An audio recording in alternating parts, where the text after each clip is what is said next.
napapansin sa iyong mga kapaligiran. Kay dumi na ng hangin, pati na ang mga ilog natin.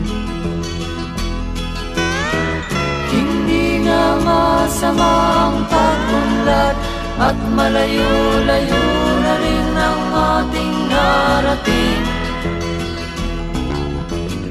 Ngunit masdan mo ang tubig sa dagat, dati kulay asul, ngayon'y naging itim.